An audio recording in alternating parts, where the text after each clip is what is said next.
How's it going, everybody? Mr. Poestyle here, and we're going to talk about what is the greatest game in my collection. The greatest game in my collection. Now, I have a bunch of consoles, a bunch of games for those consoles. There's a burp. And this one in particular, this game, this copy of this game is my favorite game of all time. Now, when I reveal what this is, I'm sure all of you will have a collective what the hell, jaws on the ground. But there's a reason for this, and there's a reason for this video. My favorite game in my whole collection, one that I will never get rid of, and maybe I'll even get buried with if I go the coffin route in the ground. Maybe not. Maybe I'll get burned in the cremation, with this. Or just have my son keep it.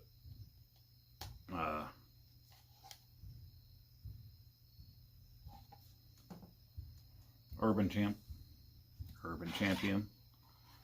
for the NES. This is my favorite game that I own out of all the systems that I have. And now I tell why. Now, Urban Champion is one of the earliest, if not the earliest, fighting games, long before Street Fighter and, Mortal Kombat, Primal Rage, Clay Fighter, King of Fighters, Urban Champ on the NES. Very simplistic. You have a strong punch, you have a light punch. The police come, you separate, you go to each side. You're trying to punch the other guy into the manhole at the end. Sometimes the residents of the buildings that you're underneath try to drop a plant on your head, knock you silly, whatever. And I have to say, when I got this game, it was not a favorite. More recent years, just because of the feels, the nostalgic feels, I did download this again on the 3DS when they made the 3D version of it. Just a very simple game, and really one that you'd only spend a couple minutes with. Most of you might never play it again. But my best friend got me this game. My best friend Jeff got me this game. And I'm the youngest of four. We lived in a small house. I got my NES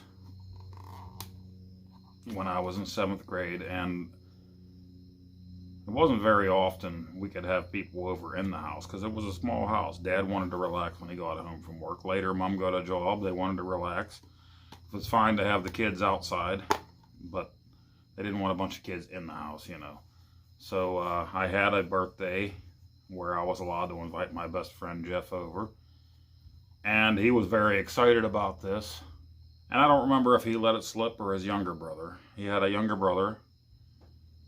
His younger brother and my older brother were best friends, and me and Jeff were best friends. We happened to meet. They lived up the road from us. One day I met them, and then eventually it turned into a friendship where his brother became best friends with my brother. And his brother, my brother and myself, we still play video games together online on the PS4 when we get a chance. Red Dead Redemption mostly, but And later I hung out with the younger brother a lot when Jeff moved on to college and his jobs in other states and whatnot. So still very close with his brother as well. But Urban Champ, Jeff came over that night of my big birthday sleepover, and he was very excited. And I opened Urban Champ. Now, I had caught wind, either him or his brother leaked to me that they were getting me. He was getting me. Their mom allowed them to get me an NES game. So then your mind starts going, this could be anything. Oh, I wonder what it's going to be. So I have to admit right here, it's not a lie, I was a little tiny bit disappointed when we first put this in. Not to be ungrateful, I told him how happy I was he didn't have to do that and, buy me a Nintendo game.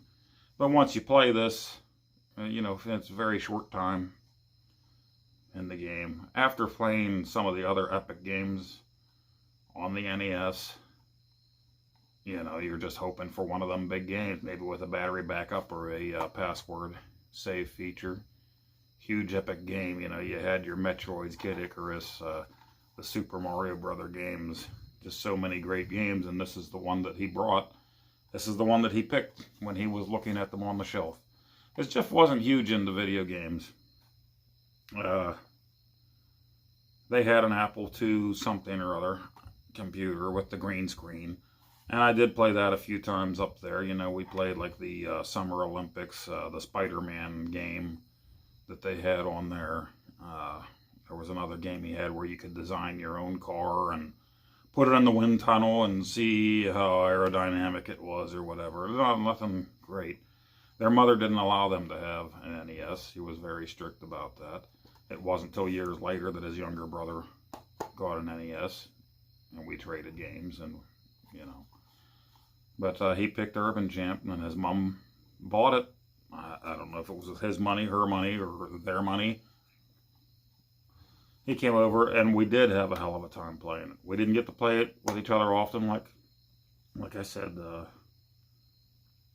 My parents didn't want a bunch of kids in our house because it was a very small house, and they already had 4 kids, so there were 6 of us in this house, you know.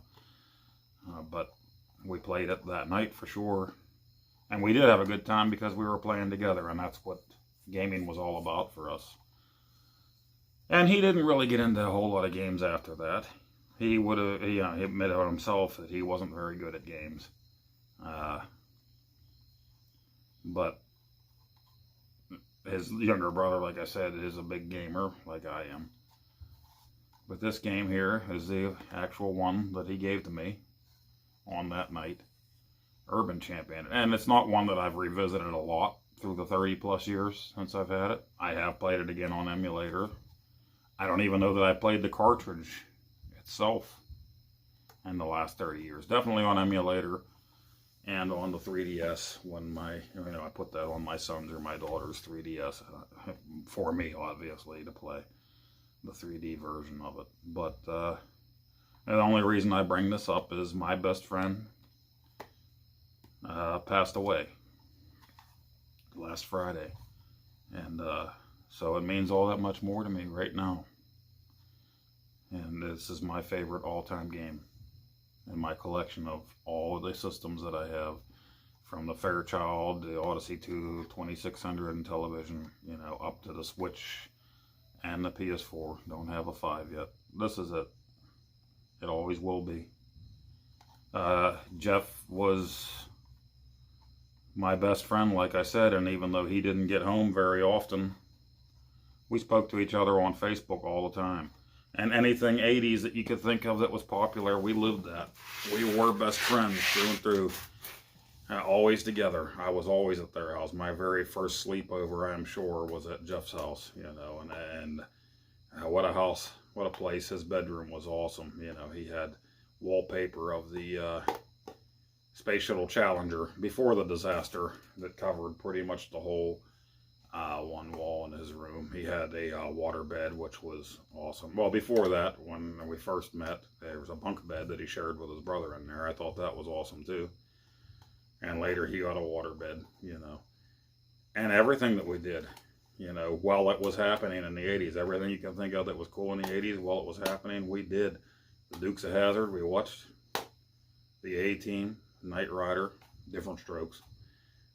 He was a big Michael J. Fox fan, so, you know, Family Ties. We always watched Family Ties. We watched Growing Pains. His 12th birthday, we went to see Teen Wolf at the theater, and I believe that was PG-13, and yeah, I had turned 12 the month before. He turned 12 that day, and his parents dropped us off at the movie theater, the cinema, to watch Teen Wolf. And we straight-faced lied. We were so nervous about it, we lied to the ticket booth person that said we were 13, and we were so afraid that we were going to get busted. You know, the cinema police were going to show up and bust us, but, you know, we got away with it. And we still talked and joked about that. every year, usually for his birthday, it was brought up on Facebook, some kind of scene or clip or something from Teen Wolf, Back to the Future. Of course, we were both into Star Wars big time, and we still discussed those. He lived in Texas. He wasn't home very often. He had 2 daughters down there. He was divorced, but he was dedicated to those little girls. He loved them very much. So he couldn't get back here very often. The last time he got back here was a few years ago, and it was only over Christmas. He came back to visit with his parents. So brought his girls back. So I didn't get to see him that time because I have a family of my own. He was back for a very short time. So I'm very sorry that I missed that a few years ago when he came back. But like I said, we're constantly, every day, every other day on Facebook tagging each other. And it actually, one of our dream things was, what he wanted to do is to go to that Camp Crystal Lake where you could stay and see all the different places that things happened. And, we said, of course, we were going to do that. But it was probably knowing it was never going to happen. But he brought it up often. We needed to come back. We needed to go to Camp Crystal Lake and check it out. And, I'm sure I'm losing my place here. I'm just rambling as usual, but he's my best friend. Passed away, and I came home Monday from work. I got a brief text message from his brother, and his brother and my brother and myself are always messaging each other, and it's always jokes, and this was not joking. A single message. I heard it come in while I was driving. I don't look at my phone when I'm driving, so I pulled into my house about 20 minutes after the message came in, and it said my brother was involved in a fatal collision. And my jaw just dropped, and I just sat there staring at it. I was like, what do I say to him? How is this true? What is going on here? We found that out Monday, and we ended up talking to his brother. And Tuesday, the very next day after I found out, was Jeff's birthday. He would have been 48 years old. He didn't make it to 48. Would have been his 48th birthday, and he leaves those little girls, 6th and 4th grade. I think they just started in last week. He posted a picture of them, and it cuts deep. Best friends all of those years. Like I said, we got into all of that stuff in the 80s. The Monkees made a comeback somewhere around 86, and we got into that because neither of us had cable up where we lived. Cable hadn't been run up that way yet at that point. But a local station was playing the Monkees' old TV show. And we were watching that show. We thought it was hilarious. And we both started buying Monkees cassettes or albums or whatever and listening to that music for a while. Like I said, Star Wars was huge in our lives. We would still ask each other what we thought of the latest movie. He would go see it in Houston, Texas, and I would go see it here, Pittsburgh, Pennsylvania. And we would discuss The Mandalorian, Cobra Kai, everything 80s, back in the day, everything was, Voltron, Robotech, so many things that we got in together. One of the local affiliates back in the day played reruns of Star Trek, and that's when we got into that, Star Trek was a thing back in the day that we talked about all the time. We were just nerds. He got me into skateboarding. That got a resurgence in the 80s with the bigger boards, the Nash boards. He had the Nash Executioner board. I couldn't quite afford that one. I got the Nash generic board that just said Nash, and it looked like throwing stars on each side of the deck. I was never good at that. Basketball, we played pickup basketball games at the park near our house. So many inside jokes like anybody would have with their best friends. And like I said, he moved on. His college years, I was still at home working before I joined the military, and I became closer friends with his younger brother because my older brother, that was his younger brother's best friend, went off to the Army, the Gulf War and everything. So me and his younger brother, that's what we had left on that road, and we started running together all the time, renting Nintendo and Super Nintendo games and doing that all weekend long. And later going out to the bars and chasing the girls and stuff together. So that family, just very close with my family. And like I said, then Jeff at one point ended up getting a job in St. Louis He moved on to there, so we didn't see each other as much, and eventually Houston, Texas. But he did come back right before I went into the Air Force. He came back to visit just to be my best man in my wedding 25 years ago, 25 and a half years ago now. My best man at my wedding.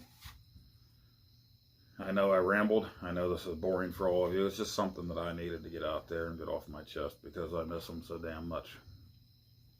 He was my best friend. He is my best friend. He was my best man. And this is just a very unbelievable time.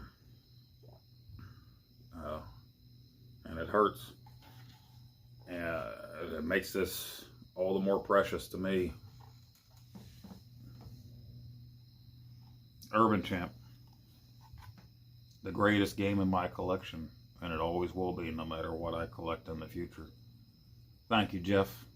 I love you. I love you. You're my brother. We'll see you when we get where we're going, buddy. Thank you for everything. I wouldn't have had a childhood without you. This means so much. Thanks for sticking in there, guys. Thanks for listening to me ramble. I needed someone to talk to, and sometimes it's just easier to talk to the camera and talk to you guys. Hopefully we'll see you on the next video. Let me know in the comments below about your best friend. Are you still best friends? Have you hung together tight all these years? The 80s were Pat and Jeff. The 80s were Patrick and Jeff. Jeff and Patrick.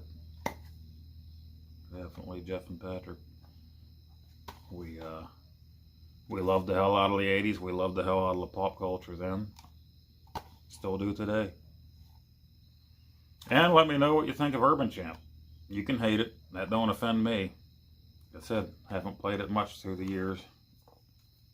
But it's still going to be my favorite in my collection. We'll talk to you next time, guys. Thanks for your time.